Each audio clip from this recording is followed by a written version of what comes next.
So today's video, about a week ago, one of my personal shopping customers had suggested that I do a video on what is my process for personal shopping. I've been getting a lot of messages and individual emails on what the process is. And at the time when it was suggested, I thought, I don't know that I necessarily need to do that. However, with the sheer volume of people that are asking me what the process is, this video might simply answer any and all of those questions. So in terms of our process, as far as Mickey's Magical Delivery is concerned, it's actually quite easy. Just send me an email at mickey'smagicaldelivery@gmail.com. Let me know the items that you are interested in me shopping for, and in that email, please make sure that you include your full name, the shipping address that you want things to be shipped to. Please also make sure that the email you want me to send your PayPal invoice to is either the email you're sending me the email from, or specifying and give that into the text of the email so that I know who to send the invoice to. Please also make sure that the list of items that you are giving me is very detailed and specific. The best way to do it is if you see on a Character Warehouse video, if you see that something is $5.99 or $10.99, give me a brief description of what the item is and the price. That way I can't possibly mistake it for something else, or it'll be less likely that I could mistake it for something else. Now also, please don't forget your sizes. I was at the Character Warehouse this past weekend. I went to look at my list and I realized somebody had simply forgotten to get me a size for something that they wanted. So while they might have had the right size, I don't know, because the size wasn't on the list, and I'm really trying to stick to just the things that people are asking me for so that I don't have any stock left behind. I don't want to get into that kind of a business. I just want to be able to do your shopping for you and then send you your wonderful items, and we move forward. So once I have your email, then what I will do is I will respond to your email letting you know that yes, I got it, when I'm going to be going shopping, within a day. Like if I say Saturday and I end up going on Sunday, it'll be in the weekend. Or if something happens that I'm not able to go shopping, I will make sure that I communicate that with you.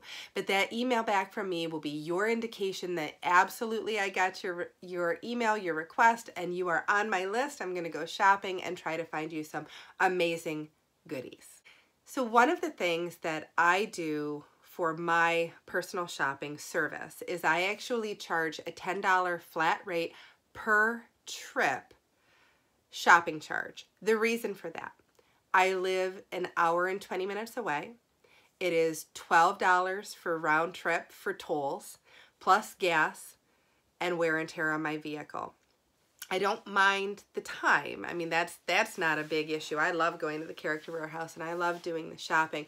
But I cannot simply burn my gas and the wear and tear on my vehicle and the tolls in and of themselves without ensuring that I'm going to get at least a specific dollar amount per order as far as the shopping charge. Now, some personal shoppers do different things, right? Maybe they don't charge a fee at all and then they're just looking for tips. Or maybe it's a percentage of the product, or they ask you for a $5 or $10 per item fee. Or then there are different, there are different schedules that, they do their fees on. And while all of those things are great, I mean, all of those are perfectly reasonable for those personal shoppers. The way that I've set mine up, $10 flat rate per trip. So what does that mean per trip, right? So let's say that you were to email me today and I go shopping for you on Saturday. That's trip 1. If you give me 10 items and I find 4, you would get your invoice for, however much the merchandise cost and the taxes and everything. There would be a $10 charge on there for the personal shopping, and then you would have your shipping costs. That invoice would get sent to you, and then you would send me the payment. Now you could decide, do you want me to continue looking for your items? Do you want me to maybe go next weekend, see if I can still find anything? Or maybe they'll put out new things. Or are the 4 items that I got for you, are you good? Right? You got your 4 items, you want to hold off, you want me to wipe that list kind of clean. All you would have to do is, if you want me to wipe that list clean, is you just let me know via email. Thank you so much. You know, you get your order, you take care of paying me for the order, and then you no longer want the rest of the items that are on your list. That way I know, and I don't purchase things for you expecting that you're going to want them. You're just going to communicate it. Now, I have some personal shopping customers that they want me to go every single week. They want me to just keep on knocking down that list, and they're emailing me throughout the week. Can you add this to my list? Can you add that to my list? And that's fine. I have no problem with that whatsoever. It's a very easy thing to copy out of your email and paste it into my Google Doc. So I don't have any problem doing that. All I ask is that you just communicate with me if you want me to shop just the one time. If you want me to continue shopping for you, just let me know that, and you would let me know that via email. So if you gave me that list of 10 items and I found you 4 items, and then you say, yes, please try one more time, right? So I would go a second time.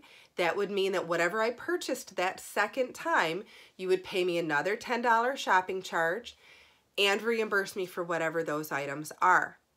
Now, I will share with you that for a few of my personal shopping customers, especially those who want me to kind of go every single week, you know, if you want me to, we can send an invoice only for the reimbursement of the merchandise and the paid taxes and the shopping charge, and then no shipping on the first one. I'll hold on to things for you.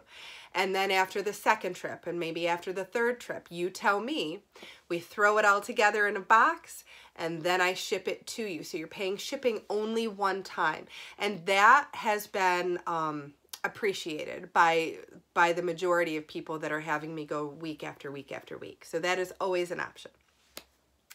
In terms of the personal shopping itself, again, just communicate with me. Let me know what you are interested in. $10 flat rate per shopping trip. The only thing I will share with you is this, is if I go to the outlets, and I do try both, if I go to the outlets and I cannot find anything for you out of your list of 10 items or whatever, if I don't find a single thing, I'm not going to charge you the $10 shopping charge. I just don't think that that's fair, and I wouldn't do that. So please keep that in mind. I'm not going to charge you if I can't find anything that was on your list. The next piece that I do have to share with you is how I do shipping, right? Some people, they go out and they try to find the cheapest, absolute cheapest way to ship things for you. And that is wonderful if they are able to take the time to be able to do that. I am not going to do that. I use United States Postal Service. It is the cheapest and closest that is to my house. It's still about a 12-minute drive from my house to the post office every time I have to bring boxes or envelopes, but it is the cheapest and the closest that I have found. If you live out of the country, FedEx to Canada seems to be cheaper than UPS or the Postal Service. If we're talking out of the country, then I will certainly do a little bit of shopping around because the prices are astronomical to get out of the country shipping or international shipping. So we'll take a look at that and see what we can find. But if you are within the continental United States, it's going to be United States Postal Service. The problem with their flat rate boxes is they're not very big. So they're not very big at all. That's where estimated shipping is going to come in. And I, on your invoice, will charge you estimated shipping. So it'll be what I would expect the post office is going to charge me, plus any supplies that I had to use for the packaging and the preparation of your box. So for example, if the post office is going to charge me, say, $8 to mail your little bitty tiny box, right? Well, I had to purchase that little bitty tiny box. I had to purchase any of the stuffing that goes in there, plus any of the other items that I put in. So your $8 shipping might be estimated at $12. Okay, that's about as low as I'm gonna go unless it's an envelope or something like that for the shipping. If you have this big monster box, right, filled with stuff, if it's really, really heavy, I don't know exactly what it's gonna be to mail it. So I will more than likely estimate that that's going to be $20, $25 depending on the weight and how far it's going to be going. So if the post office is mailing it for $15 and I had to go ahead and purchase a box and the stuffing and all of those kinds of things and get it to the post office, you know, it's going to be a few dollars over that, simply because of the packaging and all of that. And I'm sure that you understand that. But at least up front, you know.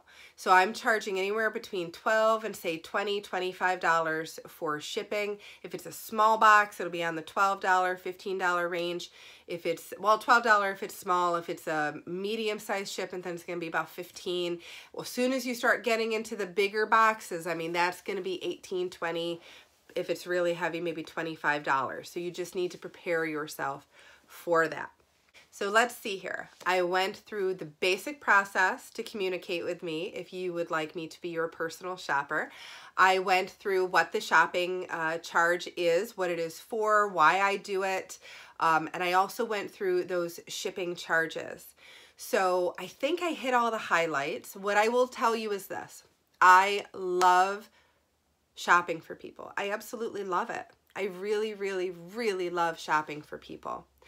I started Mickey's Magical Delivery as a subscription box company. And the reason I started it is because I love the idea of being able to send somebody a gift, of being able to have somebody open the box and just love what they're seeing. So because of that, one of the personalized touches that we do here at Mickey's Magical Delivery is to try to treat it more like it is a subscription box. When you get a delivery from us, you're going to see that you've got, you know, a Walt Disney World bag, typically on the bottom, providing a little bit of cushion. You're going to see that you have the crinkle paper. I'm not sure what color I'll use that month, but the crinkle paper that you would see for a gift. You're going to get some hand punched Mickey icon confetti that's kind of sprinkled all over, and it'll be different colors depending on the season. So like for February, it'll probably just be like red because of Valentine's Day, and at the Christmas time it was red and green, and maybe around Easter it'll be pink and purple, and who knows. But I like to have fun with those sorts of things, and I want you, when you open your box, I want you to feel like you're getting a little bit of a gift, because you truly are, and it's a little bit of a gift from Mickey's Magical Delivery. Yes, you've paid for it, but we put all of that together, and we want you to be able to feel how special that experience was for us. So also in each box, there's a personalized Mickey's Magical Delivery postcard thank you note that we include in each of our orders. So if you like the way the process sounds, if it's the kind of thing that you think you would be interested in, please consider us as your personal shopping service. We will go into the parks also. Please be aware that while we do the character warehouse, of course, that's where most of you are going to want your things from. If you do want something from the parks, we will do that. However, please know, yes, I'm an annual pass holder. Yes, I'm a DVC member. No, you will not be getting any of my discounts on those merchandise. I cannot violate that rule. It is clearly stated. I cannot and I will not violate that use of my discounts on merchandise. So please make sure that you are keeping that in mind. If you ask me to get you something from the park, you're going to pay full price, whatever that park price is at that time. So I have no problem running to a park and getting something if it's, you know, the Mickey Mouse sipper, if it's, you know, the Sully popcorn bucket. You just got to let me know. And also with that, if you have a special birthday or something coming up and you just want to do something a little bit different for somebody in your life, let's say you have a little one that you want to get the birthday sipper for, and you would love to have Mickey Mouse sign it, and like if you want an autograph on the Mickey Mouse sipper, I have no problem doing that for you, but that is going to be a specialized service that you and I will have to email back and forth, and we can figure out an appropriate price for that additional service. I certainly don't mind doing it. I love going to the parks and I want to make you happy. So whatever will do that, I'm all for. So if you are interested in us being your personal shoppers, please just send me an email. If I left something out, if there was something I should have covered that I didn't, if you could please just leave me a comment below, and I can certainly always make an amended video. So until our next video, please make sure you've subscribed to the channel, and bye-bye.